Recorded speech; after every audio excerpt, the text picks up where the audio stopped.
Hello guys, कैसे हैं आप सभी का स्वागत करती हूँ मैं अपने YouTube channel NCERT Hindi by Lalita में। आज हम 7th क्लास वसंत भाग जो 2 है उसके जो ऑब्जेक्टिव टाइप क्वेश्चन है उनको करेंगे। जैसे कि स्टेट की डेट डिसाइड हो गई है 13 और 14 जून को है, तो मैंने सोचा है कि बसंत भाग जो तीनों ही भाग है 1 2 3 उन तीनों के ऑब्जेक्टिव टाइप क्वेश्चन वो एक बार करवा देती हूँ, क्योंकि ज़्यादातर स्टेट में जो एनसीईआरटी में क्वेश्चन पूछे जाएंगे तो ऑब्जेक्टिव क्वेश्चन उठाते हैं। तो आज हम जो बसंत भाग सेकंड है उसका जो पहला लेसन है हम पक्षी उन्मुक्त गगन के, इसके ऑब्जेक्टिव टाइप क्वेश्चन करेंगे। इसमें पहला एक क्वेश्चन ये बनेगा कि हम पक्षी उन्मुक्त गगन के, ये जो कविता है इसके कवि कौन है, तो इसके कवि कौन है, शिव मंगल सिंह सुमन। फिर नेक्स्ट क्वेश्चन आएगा हम पक्षी उन्मुक्त गगन के कविता में पंछी को किस गगन का बताया गया है, तो उन्मुक्त गगन का बताया गया है। इसमें ना हम पंछी उन्मुक्त गगन, पंछी है पक्षी ने पंछी, हम पंछी उन्मुक्त गगन के, तो किसके कौन से गगन के हैं, उन्मुक्त गगन के। अच्छा, फिर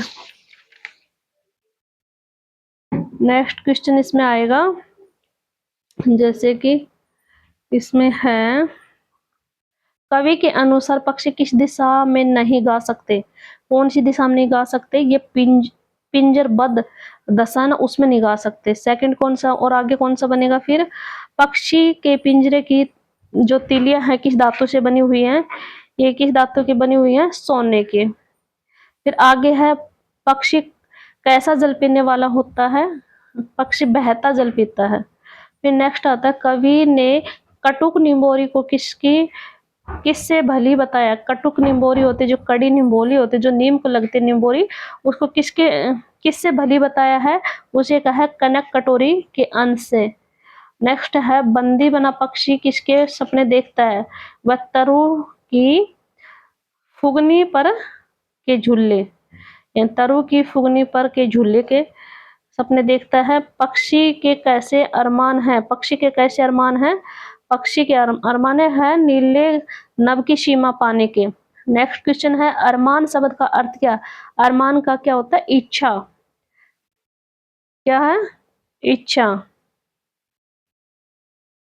ये कासा, हाँ क्वेश्चन है पक्षी के कैसे अरमान है, नीले नभ की सीमा पाने के। नेक्स्ट अरमान शब्द की का क्या अर्थ है, इच्छा। फिर आगे श्रृंखला का क्या अर्थ है, श्रृंखला का अर्थ है जंजीर। फिर नेक्स्ट क्वेश्चन है पक्षी अपनी चोंच में कौन से दाने चुगना चाहते हैं, अनार के दाने, कौन से दाने, अनार के दाने। अच्छा, फिर आगे है हमारा, आगे है होड़ा होड़ी होने का अर्थ क्या है, ये नहीं कहते कि होड़ कर रखे तुमने, तो इसका मीन्स क्या है कि मुकाबला करना, क्या है, होड़ा होड़ी का अर्थ मुकाबला करना।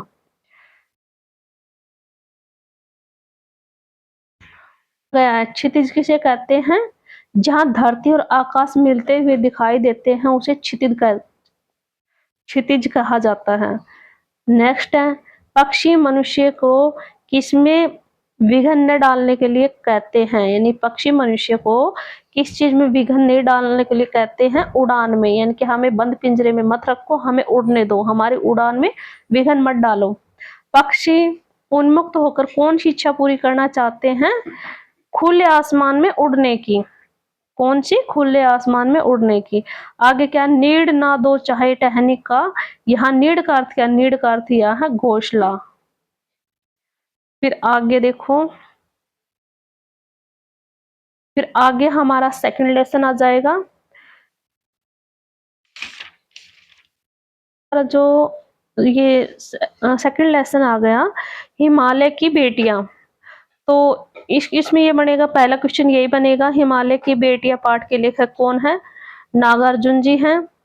फिर नदियों के प्रति लेखक के मन में कैसा भाव था, यानी कि नदियों के प्रति लेखक के मन में कैसा भाव था, श्रद्धा का। लेखक ने नदियों की धारा की तुलना किससे की है, बोध से की है।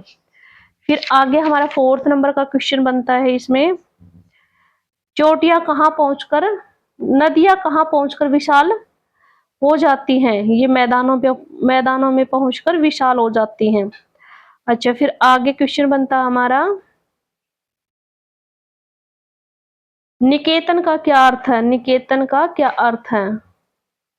क्या है निकेतन का क्या अर्थ है? निकेतन का अर्थ है घर। घर है ना, घर के पर्यायवाची होते हैं निकेतन, घर, गृह, आलय, सदन, ऐसे। हमारा है, किसका प्रेम पाकर भी नदियों का हृदय अतृप्त है। यानी कि किसका प्रेम पाकर भी नदियों का हृदय अतृप्त है। तो किसका प्रेम पाकर? हिमालय का। अच्छा, फिर नेक्स्ट क्वेश्चन हमारा बनता है, आप नदियों का लक्ष्य किसे मानते हैं? इनका लक्ष्य क्या है नदियों का? सागर को पाने का, यानी सागर तक पहुंचाने का। अच्छा, उपकाय क्या है? उपकाय क्या है का अर्थ क्या? उपकाय का अर्थ क्या है? चोटियां। क्या है? चोटियां। लेखक ने इस पाठ में सौभाग्यशाली किसे बताया है? क्वेश्चन बनता है, लेखक ने इस पाठ में सौभाग्यशाली किसे बताया? सागर को, क्योंकि नदियां उसमें जाकर मिल जाती हैं। लेखक ने बूढ़ा किसे कहा है? लेखक ने बूढ़ा किसे कहा है? लेखक ने हिमालय को बूढ़ा कहा है। लेखक ने हिमालय की बेटियां किसे पुकारा है? किसे पुकारा है? नदियों को। अच्छा, फिर आगे देखो, आगे क्या आता है। नेक्स्ट क्वेश्चन बनता हमारा, हिमालय को किसका ससुर बताया गया है? हिमालय को सागर का ससुर बताया गया है, क्योंकि नदियां उसमें जाकर मिल जाती हैं तो नदियां सागर की हो जाती हैं। तो और नदियां हिमालय की बेटियां हैं, तो वो सागर का ससुर बना हिमालय। नेक्स्ट क्वेश्चन बनता है, पर्वतराज की चोटियों का हाथ किसने पकड़ा है? पर्वतराज की बेटियों का हाथ किसने पकड़ा है? तो सागर ने पकड़ा है। यानी कि हिमालय की बेटियां है ना नदियां, तो नदियां सागर में जाकर मिल जाती हैं। तो पर्वतराज हिमालय की बेटियों का हाथ सागर ने पकड़ा है, नदियों का पकड़ा है सागर ने। कालिदास किस भाषा के कवि थे? कालिदास संस्कृत भाषा के कवि थे। नदियों को लोक माता किसने कहा है? नदियों को लोक माता किसने कहा है? काका कालेकर ने। काका कालेकर ने। हिमालय की बेटियां पाठ की विधा क्या है? ये एक निबंध है। अच्छा, हिमालय के बेटे निबंध किसके द्वारा रचित है? डॉक्टर नागार्जुन द्वारा। अच्छा, फिर नेक्स्ट लेसन हमारा देखते हैं कौन सा आता है। आता है कठपुतली। कौन सा है? कठपुतली। अच्छा, इसमें हमारा फर्स्ट क्वेश्चन यही बनेगा, कठपुतली कविता के कवि का नाम बताओ। इसका कवि कौन है? भवानी प्रसाद मिश्र जी। यानी कठपुतली कविता के कवि हैं भवानी प्रसाद मिश्र जी। नेक्स्ट क्वेश्चन हमारा बनेगा, कौन गुस्से से उबलकर बोला? कठपुतली गुस्से से उबलकर बोली है। अच्छा, कठपुतली किससे बंधी हुई है? धागों से। नेक्स्ट है, पाव पर छोड़ना। पाव पर छोड़ने का अर्थ क्या है? स्वतंत्र करना। किन होने मन में छंद नहीं छुए थे? किन होने मन के छंद नहीं छुए थे? कठपुतलियों ने मन के छंद नहीं छुए थे। नेक्स्ट क्वेश्चन बनता है, अंत में प्रथम कठपुतली क्या सोचने लगी? कैसे इच्छा मन में जगी? ये सोचने लगी। क्वेश्चन है, अंत में प्रथम कठपुतली क्या सोचने लगी? आंसर बनेगा कैसे इच्छा मन में जगी। फिर आगे है हमारा, आगे बनता है, एक मिनट,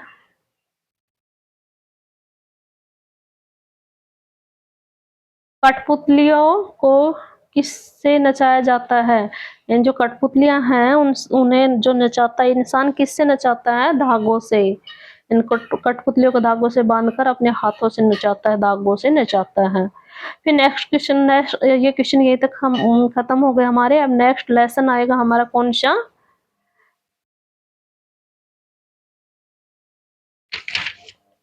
मिठाई वाला। हमारा नेक्स्ट लेसन आता है मिठाई वाला। तो इसमें पहला क्वेश्चन बनेगा, मिठाई वाला कहानी नामक कहानी के लेखक कौन है? तो कौन है इसके लेखक? इसके हैं भगवती प्रसाद वाजपेयी जी। क्वेश्चन बनेगा हमारा कि मिठाई वाला नामक जो कहानी है इसके लेखक कौन है? तो भगवती प्रसाद वाजपेयी जी हैं इसके। नेक्स्ट क्वेश्चन बनेगा, मिठाई वाला नगर में सबसे पहले क्या बेचने के लिए आता है? खिलौने बेचने के लिए आता है।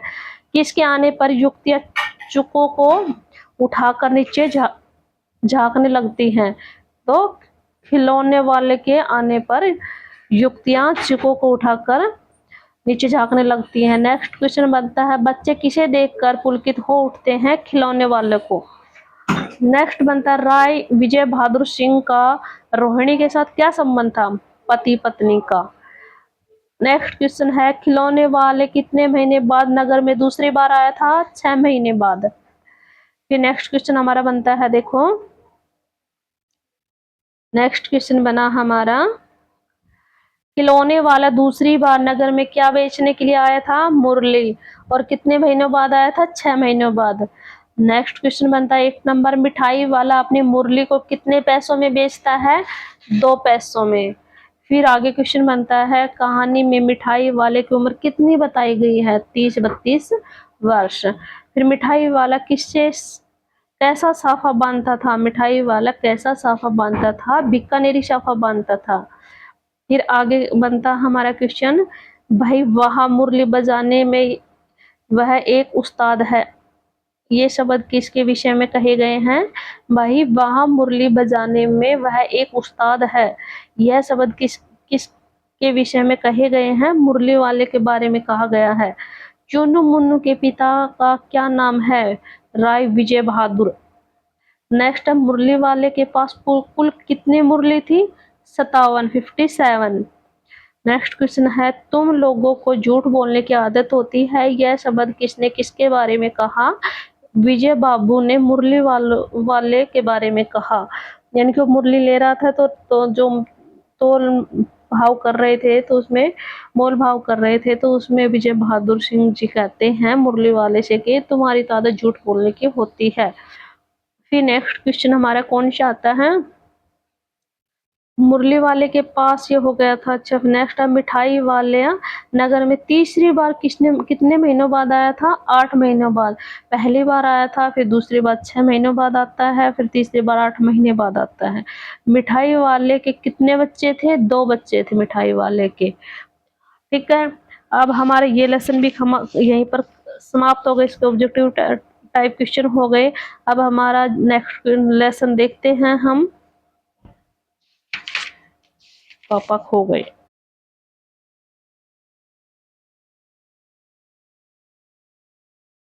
नहीं करता था। किस पात्र से पता चलता है कि परीक्षित नामक बच्चा स्कूल में ठीक से पढ़ाई नहीं करता था? हेडमास्टर के द्वारा पता चलता है। कौन प्रतिदिन दूसरों की चिट्ठियां पढ़ता था? Letter box. अब आगे देखो हमारा कौन सा लेसन आता है। इसी का 10 नंबर क्वेश्चन है लकड़ी उठाकर आने वाला व्यक्ति लकड़ी को पेड़ के नीचे छोड़कर क्यों चला गया था? उसे भूख लगी हुई थी इसलिए चला गया था वो। अच्छा फिर नेक्स्ट क्वेश्चन है छोटे बच्चों को उठाने से ज्यादा बुरे काम और क्या हो सकता है? कथन किस पात्र का है? ये छोटे बच्चों को उठाने से ज्यादा बुरा काम और क्या हो सकता है? यह है पेड़ का। नेक्स्ट क्वेश्चन है नाटक का कौन सा पात्र प्रतिदिन 4 और गश्त लगाता था? कौवा। अच्छा फिर नेक्स्ट है लकड़ी ने अपने घर का पता क्यों नहीं बताया? उसे सचमुच पता ही नहीं था। उसे नहीं पता था लकड़ी को कि घर का पता। बुरे आदमी के आने पर लकड़ी कहाँ छिप गई थी? पेड़ के पीछे। नेक्स्ट है वृक्ष पर खंबे का झुककर दुर्घटना की स्थिति बनाना किसका सुझाव था? कोए का। पुलिस कैसे बच्चों को उनके घर पहुंचाती है? खोए हुए बच्चों को। अच्छा अब हमारे ये लेसन कंप्लीट हो गया। अब हम नेक्स्ट लेसन देखते हैं 6th नंबर श्याम एक किसान। किसान है इसमें हमारा पहला क्वेश्चन बनेगा श्याम एक किसान नामक कविता के लेखक कौन है? यानी कौन सी विधा ये कविता है? इसके लेखक कौन है? सर्वेश्वर दयाल सक्सेना जी। ये कविता है श्याम एक किसान, इसके लेखक हैं सर्वेश्वर दयाल सक्सेना। श्याम एक किसान नामक कविता का प्रमुख विषय क्या है? प्रकृति। नेक्स्ट है पहाड़ ने किसका साफा बांधा हुआ है? आकाश का। नदी किस प्रकार की लग रही है? चादृशी। किस वृक्ष पर फूल अंगीठी की आग की भांति दहक रहे थे? पलाश। कविता में किस वस्तु के आंधी हुई दिखाई औंधी हुई दिखाया गया है? चिलम को। कविता में किस वस्तु को औंधी हुई दिखाया गया है? चिलम को। फिर नेक्स्ट आते हैं हमारे, अंधेरा कैसा बैठा हुआ है? पेड़ों का समूह सा, पेड़ों के समूह सा बैठा हुआ है। अब हमारा नेक्स्ट लेसन आएगा, लेसन नंबर 7th, हमारा अपूर्व अनुभव। यह, इस पाठ के लेखिका का नाम बताओ। इसके लेखिका है ततुस्को कुरियानागी। ततुस्को कुरियानागी है। तो चांद की याचू की चांद को का किसके लिए न्योता दिया गया था? पेड़ पर चढ़ने के लिए। तो चांद ने यासु की चांद को किसके लिए न्योता दिया था? पेड़ पर चढ़ने के लिए।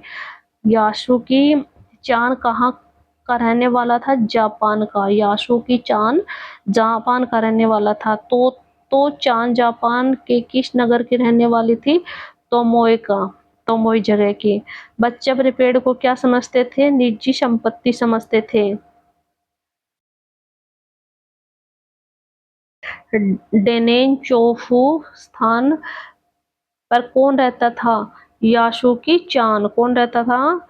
यासुकी चान। तो चान के गले में पड़ा हुआ क्या हिल रहा था? रेल का पास, रेल पास। तो चान की उत्तेजना का क्या कारण था? वह यासुकी चान को पेड़ पर चढ़ाने वाली थी। फिर नेक्स्ट क्वेश्चन हमारा कौन सा आता है? नेक्स्ट आता हमारा, तो चांद, एक मिनट के लिए। तो चांद ने सीढ़ी कहाँ से प्राप्त की थी? चौकीदार के छप्पर से। कहाँ से की थी? चौकीदार के छप्पर से। यासु की चांद तो चांद से कुल कितने वर्ष बड़ा था? 1 वर्ष बड़ा था। तो चांद की हार्दिक इच्छा क्या थी? यासु की चांद को पेड़ पर चढ़ाने की। नेक्स्ट है, तो चांद को गाल फुलाकर तरह तरह के चेहरे क्यों बनाने पड़े थे? यासु की चांद को हंसाने के लिए। दूसरी बार तो चांद कैसी सीढ़ी लगाई थी? तिपाई सीढ़ी लगाई थी। नेक्स्ट है, दोनों को धूप में कौन बचा रहा था? धूप से कौन बचा रहा था दोनों को? बादल का टुकड़ा। नेक्स्ट क्वेश्चन है, यासुकी चांद ने पेड़ पर चढ़कर क्या देखा? दुनिया की एक नई झलक देखी। फिर आगे हमारा आता है, एक आगे आता हमारे, किसकी बहन अमेरिका में रहती थी? यासुकी चांद की बहन अमेरिका में रहती थी। फिर हमारा अब नेक्स्ट लेसन आएगा, रहीम के दोहे।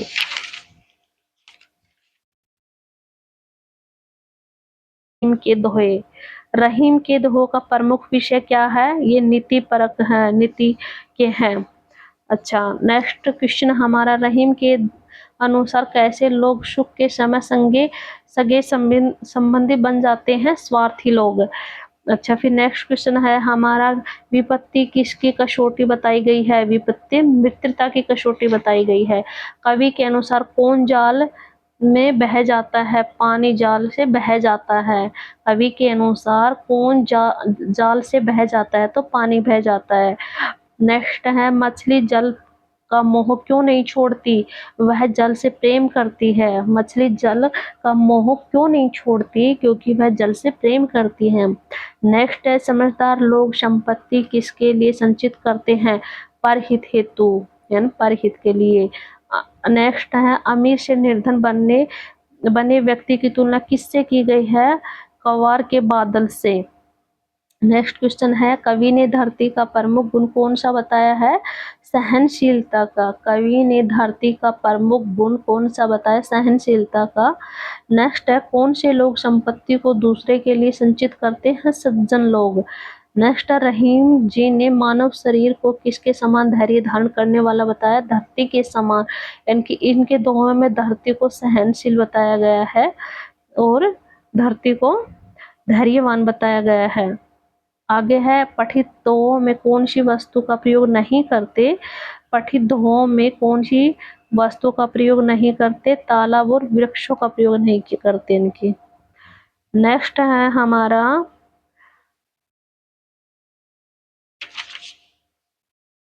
नेक्स्ट लेसन है हमारा, एक दिन का। ये कविता है, इसके कवि हैं अयोध्या सिंह उपाध्याय, हरिओध जी। कवि किससे भरा हुआ था? कवि घमंड से भरा हुआ था। कवि किससे भरा हुआ था? कवि, इस कविता में बताया कवि घमंड से भरा हुआ था। अच्छा, फिर नेक्स्ट आता हमारा, कवि कहाँ खड़ा हुआ था? कवि कहाँ खड़ा हुआ था? कवि मुंडेर पर खड़ा हुआ था। घर की मुंडेर होती है जो, उस पर खड़ा हुआ था। कवि की आंख में अचानक क्या पड़ गया था? एक तिनका पड़ गया था। कवि ने तिनका पड़ने, आंख में तिनका पड़ने पर कवि की दशा कैसे हो गई थी? बेचैन हो गई थी। कवि को बेचैन देखकर लोगों ने क्या किया था? मुठ से आंख सेकने लगे थे। इनकी मुठ से आंख सेकने लगे थे। कपड़ा लेके ऐसे हवा भर के मुंह से और उस आंख पर लगाया जाता, उस मुठ पर आंख सेकना कहा जाता है। अंत में कवि की समझ में क्या आया? घमंड नहीं करना चाहिए। अंत में कवि की समझ में आया कि छोटा सा तिनका हमें परेशान कर देता है, तो औरों की तो औकात ही क्या है। तो इसलिए कवि ने बताया कि हमें कभी घमंड नहीं करना चाहिए। एक तिनका किसके लिए पर्याप्त है? घमंड चूर करने के लिए।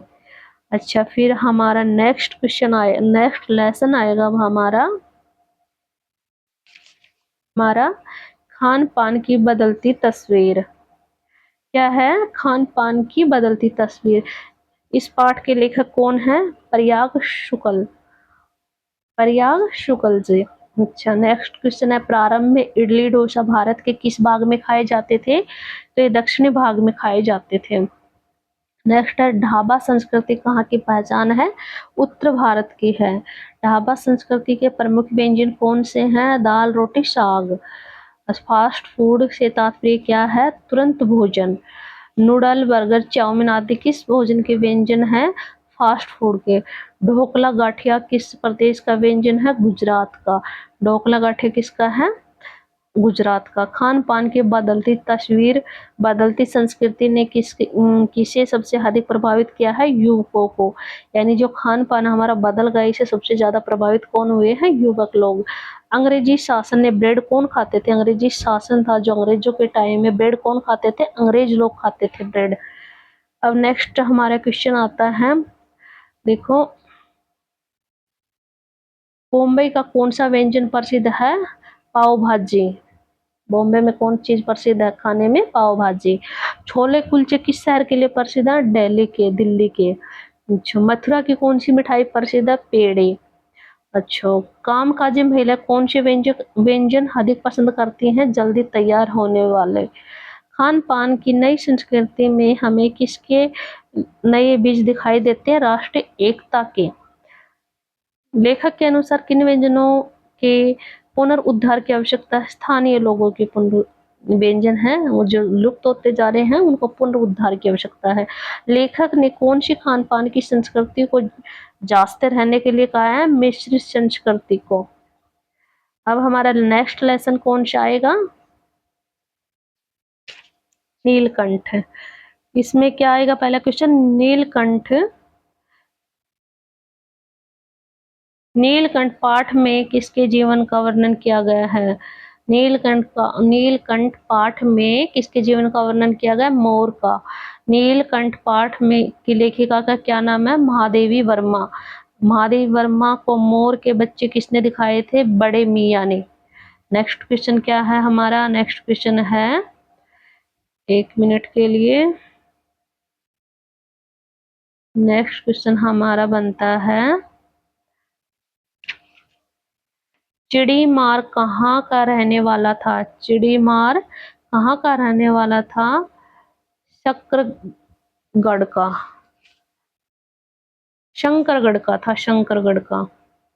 अच्छा, नेक्स्ट क्वेश्चन हमारा बनता है, एक मिनट के लिए, मोर के बच्चे आरंभ में किस पक्षी जैसे लगते हैं? तितर जैसे लगते हैं। किसके जैसे लगते हैं? तितर जैसे लगते हैं। महादेवी जी ने मोर के बच्चों की कितनी कीमत चुकाई गई थी? महादेवी जी ने मोर के बच्चों की कितनी कीमत चुकाई थी? 35 रुपए, 35 रुपये, 35 रुपए। अच्छा, महादेवी जी ने मोर के बच्चों को प्रारंभ में कहाँ रखा था? पढ़ने लिखने के कमरे में ही रखा था। नेक्स्ट है, किसके डर के कारण महादेवी जी ने उस कमरे का दरवाजा बंद रखा था जिसमें मोर रहते थे? चित्रा यानी बिल्ली, बिल्ली का नाम एक चित्रा, उनके जो घर में बिल्ली थी उसका नाम चित्रा था, तो उसके डर के कारण महादेवी वर्मा जी ने उस कमरे के दरवाजे बंद कर रखे थे जिसमें मोर रखते थे। महादेवी जी ने पहली मोरनी का क्या नाम रखा था? राधा। नेक्स्ट है, दूसरी मोरनी का नाम लेखिका ने कुब्जा क्यों रखा था? क्योंकि वह जख्मी टांग के कारण, क्योंकि उसकी एक टांग जख्मी थी, वो लंगड़ी थी, इसलिए उसका नाम कुब्जा रखा था। राधा को नीलकंठ की सहचरनी क्यों कहा गया है? राधा को नीलकंठ की सहचरनी क्यों कहा गया है? वह सदा नीलकंठ के साथ ही रहती थी। क्यों कहा गया है? वह सदा नीलकंठ के साथ ही रहती थी। नीलकंठ किस ऋतु में नृत्य करता था? नीलकंठ किस ऋतु में नृत्य करता था? वर्षा ऋतु में। फिर नेक्स्ट क्वेश्चन है हमारा, नेक्स्ट क्वेश्चन है, महादेवी जी को देखकर नीलकंठ अपनी प्रसन्नता किस प्रकार प्रकट करता था? पंख फैलाकर। कैसे करता था? पंख फैलाकर। महादेवी जी ने मोर का नाम नीलकंठ क्यों रखा था? उसकी गर्दन के नीलाभ के कारण, उसकी गर्दन के नीलाभ के कारण। नीलकंठ ने किसकी जान बचाई थी? खरगोश के बच्चे की जान बचाई थी। नीलकंठ की गति कैसी थी? गर्वीली थी। नीलकंठ की गति कैसी थी? गर्वीली थी। महादेवी जी ने चिड़ियाघर का सेनापति कौन था? महादेवी जी के चिड़ियाघर का सेनापति कौन था? नीलकंठ। मोर किसका वाहन माना जाता है? कार्तिकेय जी का। विदेशी महिलाओं ने नीलकंठ को कौन सी उपाधि दी थी? Perfect gentleman, perfect gentleman.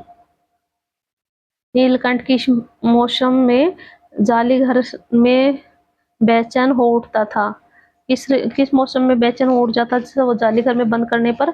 बसंत ऋतु में। किस ऋतु में? बसंत ऋतु में। नीलकंठ और राधा की सबसे प्रिय ऋतु कौन सी थी? बसंत ऋतु थी।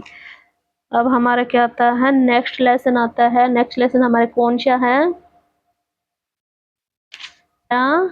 भोर और बरखा। इसमें मीराबाई ने किस पद में वर्षा का वर्णन किया गया है? इसमें क्या है? पहला क्वेश्चन है, मीराबाई ने किस पद में वर्षा का वर्णन किया गया है? बरखा। किसका किया गया है? बरखा। बरखा शीर्ष पद में किस मास की वर्षा का वर्णन किया गया है? सावन में। सावन में जो वर्षा होती है उसको बरखा बोलते हैं। नेक्स्ट क्वेश्चन हमारा बनता है, मीराबाई की भक्ति किससे प्रति है? मीराबाई की भक्ति किसके प्रति? मीराबाई किसकी भक्ति करती? श्री कृष्ण के प्रति। भोर शीर्षक में कौन दही मथ रही थी? गोपियां। मीराबाई किसके स्वागत में गीत गाना चाहती थी? श्री कृष्ण जी के स्वागत में। श्री कृष्ण की जय जयकार कौन कर रहे थे? बाल बाल। अच्छा, कवियत्री ने गौओं का रखवाला किसे कहा है? श्री कृष्ण जी को। इनकी जो गौ होती है उनका रखवाला श्री कृष्ण जी को कहा गया है। नेक्स्ट क्वेश्चन है, सावन मास में मीराबाई जी के मन में क्यों उमंग उठती थी? मन में क्यों उमंग उठती थी? श्री कृष्ण के आने की भनक से। बिजली चमकने से किस बात का पता चलता है? वर्षा होने का। सावन के काले बादलों को देखकर मीराबाई को किसकी याद आती है? भगवान श्री कृष्ण की। उनका वो नहीं है पद है हमारे, वो सावन में उमग्यो मेरो मनवा, भनक सुनी हरि आवन की, उमड़ घुमड़ चहु दिशा से आया, दामिन दम के झरलावन की। वो वाले दो में है ना, उनके बारे में पूछा गया। नेक्स्ट हमारा लेसन कौन सा आता देखो, है वीर कुंवर सिंह। किस कवियत्री की कविता में वीर कुंवर सिंह का नाम आया है? तो किसकी कविता में आया है? सुभद्रा कुमारी चौहान जी की जो कविता है उसमें आया है। भारत के प्रथम स्वतंत्रता संग्राम कब हुआ था? हुआ था ये 1857 में।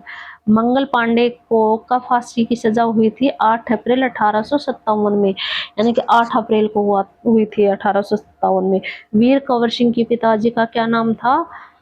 साहबजादा सिंह। क्या नाम था? साहबजादा सिंह। कुंवर सिंह की माता का क्या नाम था? पंचरत्न कुंवर।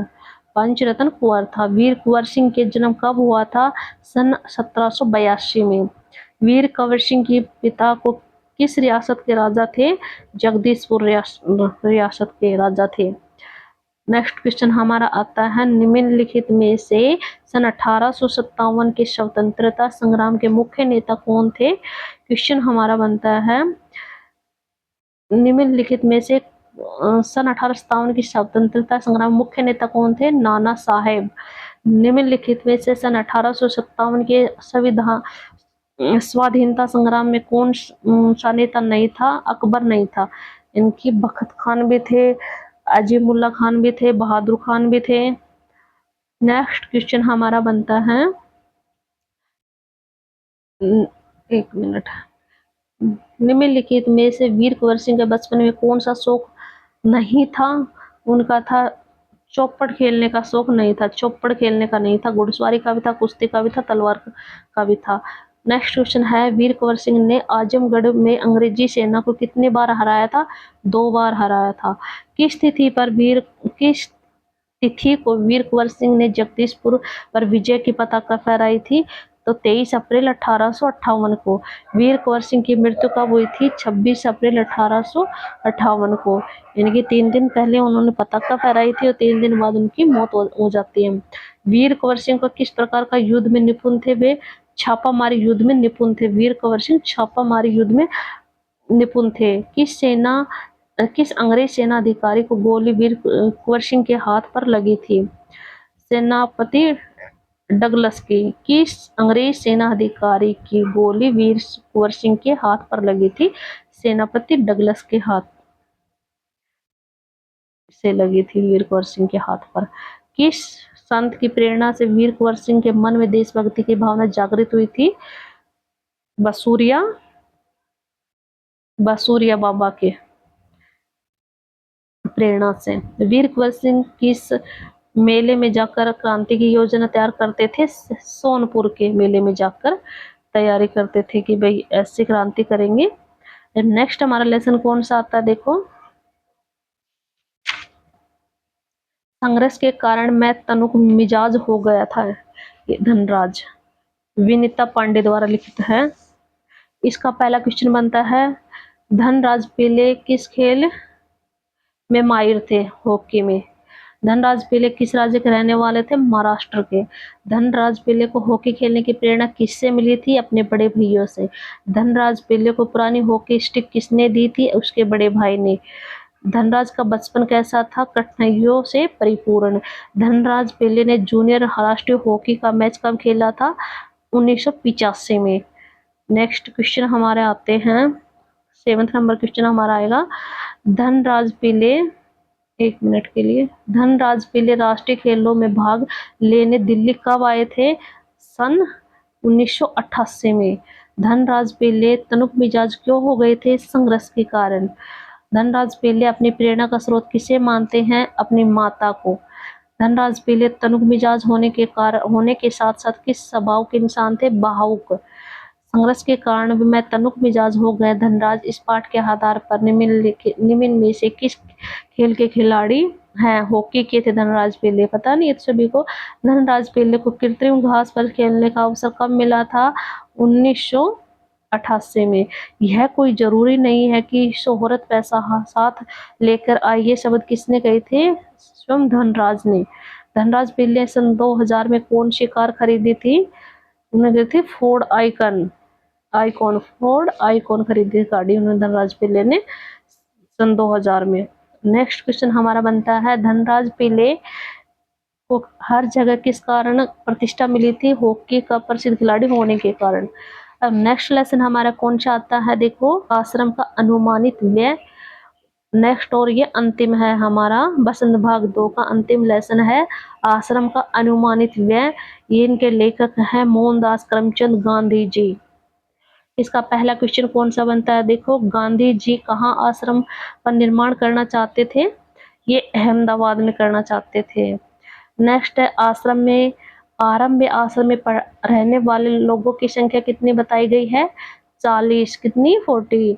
आश्रम में कितने रसोई घर बनाने का अनुमान लगाया गया था 3। पुस्तकालय में रखी जाने वाली पुस्तकों की संख्या कितनी बताई गई है 3000। यानी कि किचन 3 थी पुस्तकों की संख्या 3000 थी। मकान बनाने के लिए कितनी जमीन की आवश्यकता थी 5000 वर्ग फुट की। नेक्स्ट क्वेश्चन हमारा आता है खेती करने के लिए कितनी जमीन की मांग की गई थी?